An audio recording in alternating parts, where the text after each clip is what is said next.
I believe by now everybody understand that social media is here to stay. And if there is any platform that allowed freedom of speech among all the social media platforms, it's definitely Twitter.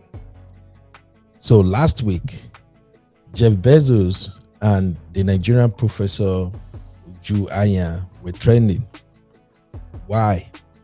Because Queen Elizabeth of England is dead. Okay, pardon my laughing. All right, what actually took place was that at the announcement of Queen Elizabeth's death, Professor Ujuaya went to her Twitter handle and she released a tweet. That tweet got no other billionaire except for the number 4 richest man in the whole world, Jeff Bezos, to reply. And from thereafter, wow, Twitter was on fire. It was polarized. There are some people who supported Jeff Bezos, and there are some people who supported the professor's tweets. However you look at it, well, the issue is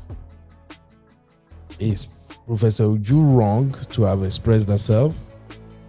And why, of all the millions of people that tweeted their dissatisfaction regarding the exploitation of Africans by the Queen and her followers, Jeff Bezos chose to reply to Professor Ayan. I'm Benuril, and this is BTS Trend.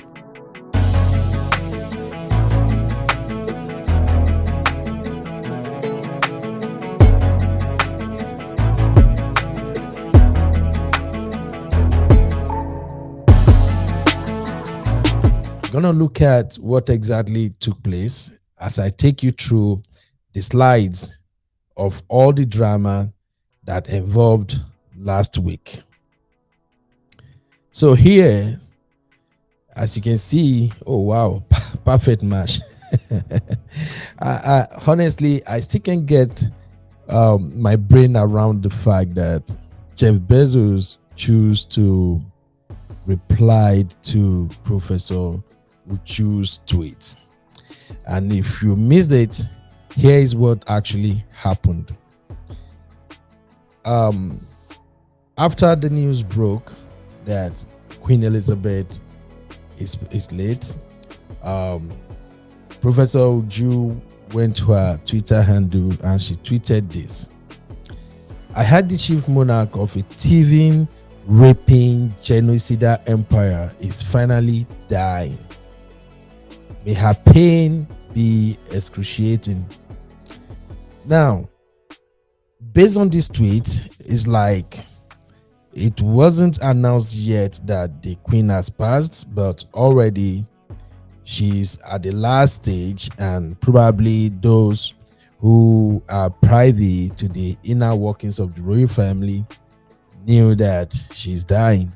So I believe Uju got hold of that information and she probably tweeted this message that I had the chief monarch of a thieving, raping, genocidal empire is finally dying.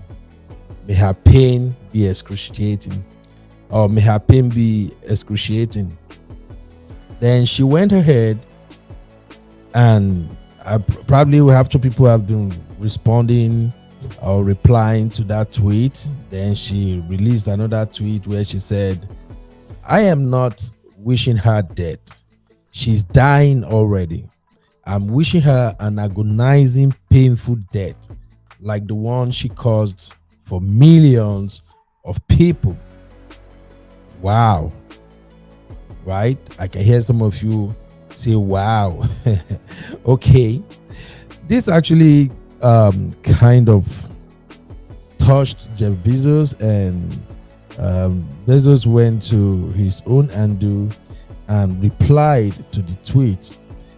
Jeff Bezos says, this is someone supposedly working to make the world better. I don't think so. Wow. Now, I like the way the Vanguard newspaper reported it, although I don't like the caption because probably maybe the Vanguard is trying to kiss Jeff Bezos' ass. I don't know, but they actually captioned it this way, and I'm gonna read the story as tweeted on the newspaper's handle. It says Jeff Bezos slams Nigerian-born U.S. professor Ayan for wishing Queen Elizabeth II an excruciating death. And they went further on the tweet and said, billionaire Jeff Bezos has slammed a Nigerian-born U.S. professor Ayan for her tweet on the late Queen Elizabeth II. While the Queen was under medical supervision at Balmoral Castle in Scotland, Ayan had expressed her wish for the Queen to have an excruciating death. The tweet has now been removed by Twitter, but still generating reactions on the platform. The Amazon founder quoted Ayan's tweet and said, "This is someone supposedly working to make the world a better place. I don't think so." Bezos added, "Wow." Ayan also defended and responded to Bezos after Elizabeth's death. Okay, I'll take that again. Ayan also defended and responded to Bezos after Elizabeth's death was confirmed, writing,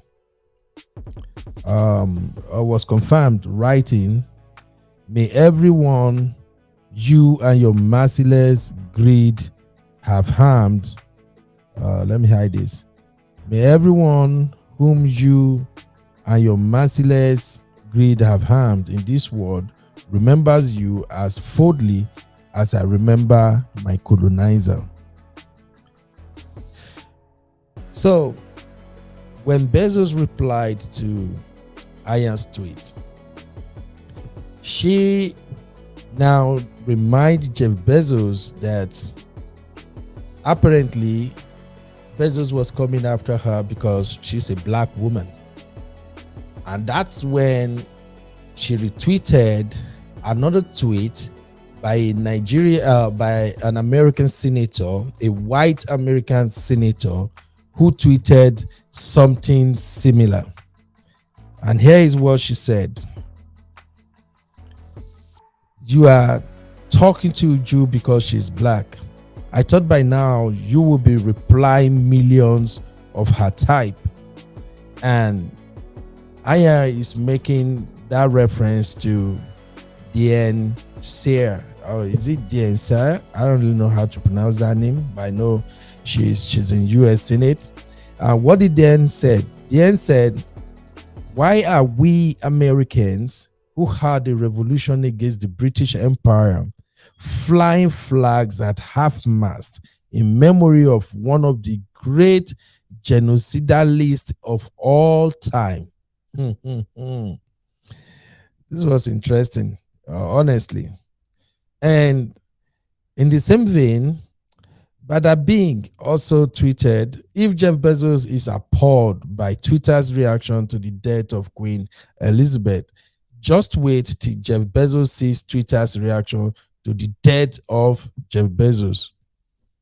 See, I always said this: if you don't have the liver and strength to fight, don't go to Twitter.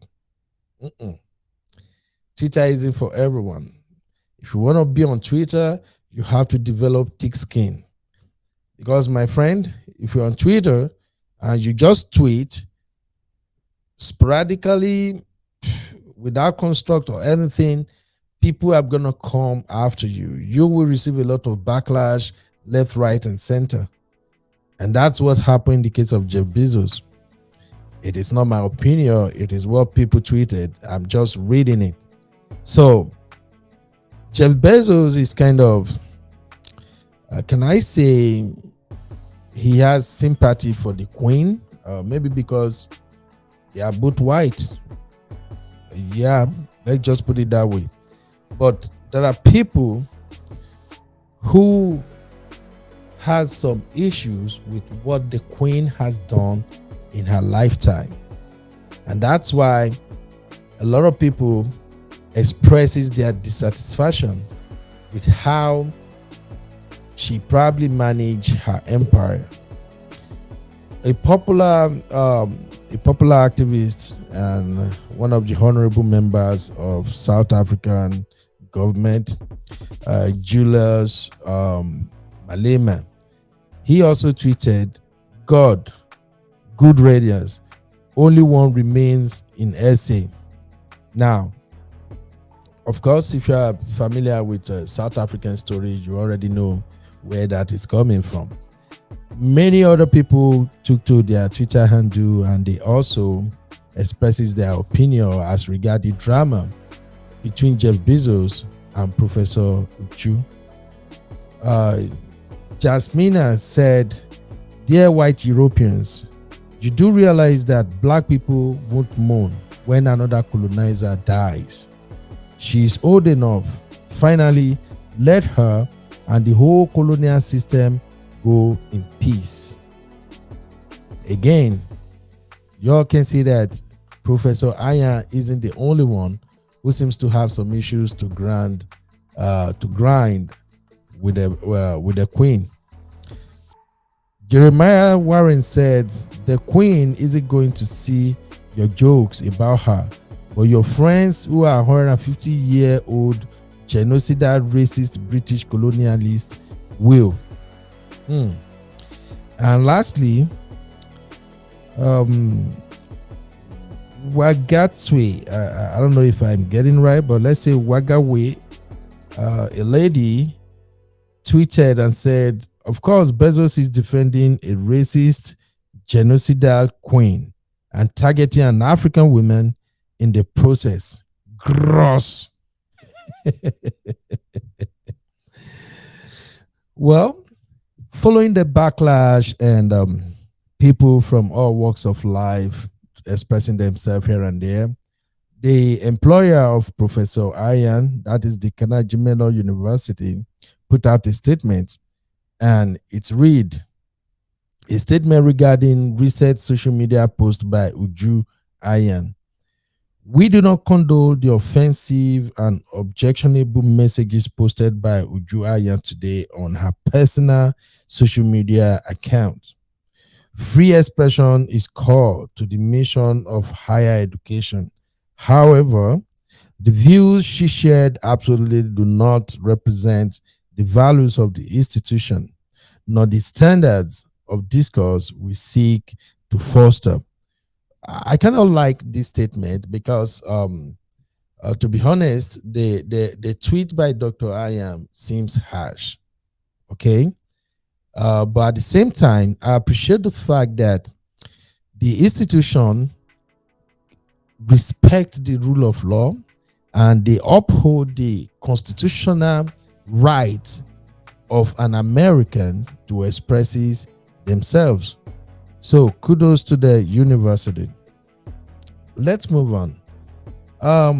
Makoma on his own tweeted, "If the queen had apologized for slavery, colonialism, and neo-colonialism and urged the crown to offer reparations to the millions of lives taken in her / their names, then perhaps I would do the human thing and feel bad. As a Kenyan, I feel nothing. This theater is absurd." You see, finally, Jude tweeted again. I think that was about 12:51 p.m. on the same date, September 8th.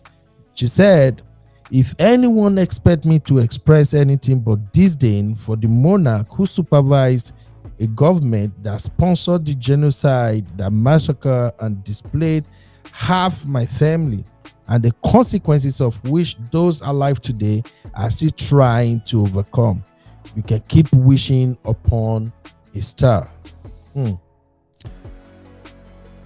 That's right there. It's a really tough one. But finally, here comes the icing on the cake. Frank Eja de Lagura tweeted, Ayan's followers jumped from 76,000 to 117,000 in less than 12 hours. What's happening here? The world truly loves drama and quarrels. And to think that Jeff Bezos replying her tweet was negative marketing, yet she blossoms like a rose petals under the bright midday sun. Okay, what's the whole point here? As a Nigerian American, I would like to say this. I support Dr. Ayan based on what I know about British colonialism adventures in Nigeria. I do not condone the message that the queen should die in excruciating pain, because obviously she's a mom and she also has a duty to her people and her subjects. But like the popular saying, who feels it knows it. I'm from Nigerian, and I knew what what Professor Ayan was referring to when she talks about the millions of people who lost their life as a result of a British-backed Nigeria government during the Nigeria Civil War. And I think that's going to be a topic for another day. If you have the time to read some of the books or the stories about the Nigeria Civil War, you will understand where Professor Ayan is coming from. Okay. And I also want to put this out there. I know everybody see Africans, especially Nigerians, like, oh, Nigerians are bad people, Nigerians are this, Nigerians are that. But the reality is, you guys don't know our story. Yes, you don't know. You don't even know half of our story. Most of the things that the Western world know about Nigeria are what they see on their media. Yes, but let me tell you, just like the Black Americans have that 400 years history of slavery and all the pains it brought upon the Black race, so also our Nigerians have their own history way back as a result of colonization in Nigeria. And you all know no other country colonized Nigeria rather than the British. These guys did a number on us. And even right now, I can tell you, Black Americans are free from slavery. That's a very good thing. And kudos to great heroes like Dr. Martin Luther King. But in my country, in Nigeria, we are still under what is today known as modern slavery, brought upon us by the British. Like I said, I'm going to leave all these for a story on another episode. But right now, coming back to Dr. Ayan and Jeff Bezos, I like Jeff Bezos. I respect him so much. I admire him a lot because I kind of fell in love with his business acumen. This is a man who actually built a mega corporation. I mean, the number one e-commerce platform in the world, and he built it out of an ordinary book selling website. So I respect him so much. But then I don't expect Jeff Bezos to understand African history, because if he does, he would have stayed clear from Professor Uju's tweet. Okay, well, in his defense though, Jeff Bezos is human, and I think he's within his right to feel the way he felt. He employs thousands of staff, and probably if Professor Ayan is working for Jeff Bezos, I guess he might have fired her, because he probably wasn't expecting that to come from her. But on a final note, I would like to say this: do not expect people to have the same worldview just like you. You love the Queen of England, Queen Elizabeth, that's fine. You worship her, it's okay. But for those who feel that she caused them so much pain, oh, let them express themselves. Okay? Well, if you want to know more about what happened to Nigerians under the British Empire, let me know in the comment section and I will make a video on that. For now, thank you for watching. I remain myself and the real. Thank you.